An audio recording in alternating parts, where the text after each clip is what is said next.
I also want to take a minute to thank everyone, especially the Honorable Chief Minister, who has been absolutely amazing in this hospitality. And I'd like to take a minute, just please join me in a round of applause for him, if you would, please. Thank you so much.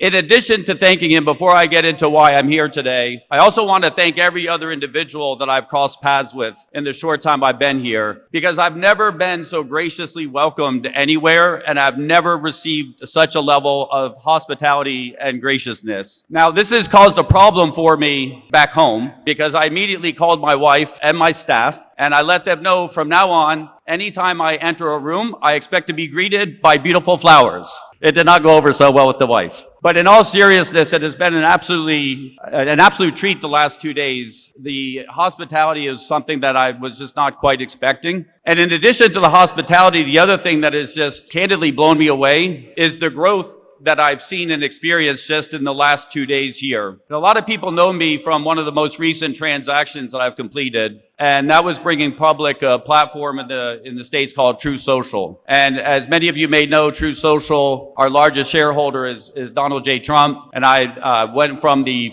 originating CEO of that platform now into on the board of directors. And you may or may not know this, but when we decided to bring that company public, we came under attack from anyone that could find out who we were. We were under attack from our Department of Justice, from the SEC, any agency that had an acronym, we were under attack. And we had to fight over 2.5 years to get that transaction done. And now when somebody asks me, why did you do that? Why did you go through that fight? It wasn't about the money. I was a single father for around 20 years of two children, 2 beautiful daughters that are now grown. And it's hard to go back in time in your memory, but about 2.5 years ago, there were a lot of systems that were under attack by big tech and by government. And we were very close to a point when it was hard to find a platform that you could speak freely on. And I could not imagine leaving behind a place where my children could not have a platform that they could say what they wanted to say when they wanted to say. Because I believe that freedom of expression is one of the most fundamental rights for any human being.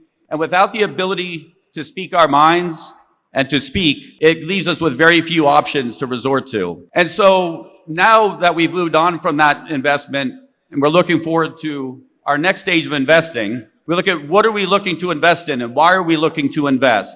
And there's always, in my mind, 3 reasons that you would invest in a certain area or a certain platform. And while most people may say the number one most obvious answer is money, is investment returns, yes, that is one of them. That's why we all invest, but that's not the only one, and it's not the most important one, not for me. Any place that I'm going to spend my time and deploy capital of investors that entrust their capital to us, it's got to be in something that is meaningful, not just to me, but to the world, that can make a difference in the world, and not just a short-term difference, but a long-term difference. So that's number 1, or number 2, I guess. And then number 3, and I think this holds true for all capital around the world, capital will flow like water to the easiest place it can find to flow to.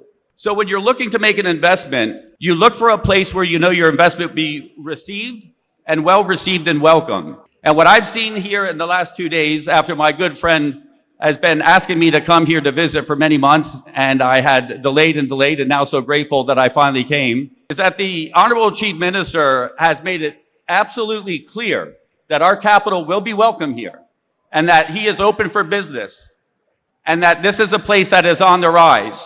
And if you go back 20 years from an outsider's perspective, sitting on the other side of the world in the United States, if you talked about India 20 years ago, in technology perspective, it was, oh, that's where the call center is now. And then as you move forward in time, and you start to look at who's developing the technology and who's working in the major technology companies around the world, you can't help but notice, wait a minute, a lot of this talent is coming out of India. And now you move forward to today, and you would be blind not to see that the technology capitalists around the world are coming from India. India is on the rise. And I don't think India is going to stop. I think India will continue to be on the rise and will lead the world in technology.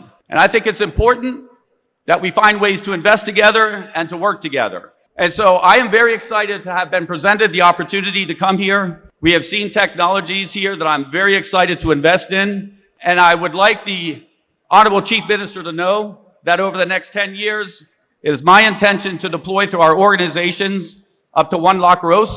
into the future city, and into the areas of development here. And I'm very, very grateful for that opportunity. And so I always try to keep everything short, but I just want to close by saying thank you so much. I'm so honored to be here. I'm so honorable for the hospitality, and I'm so humbled and grateful to share the stage with an absolute esteemed group of people. So thank you so much for having me. Thank you.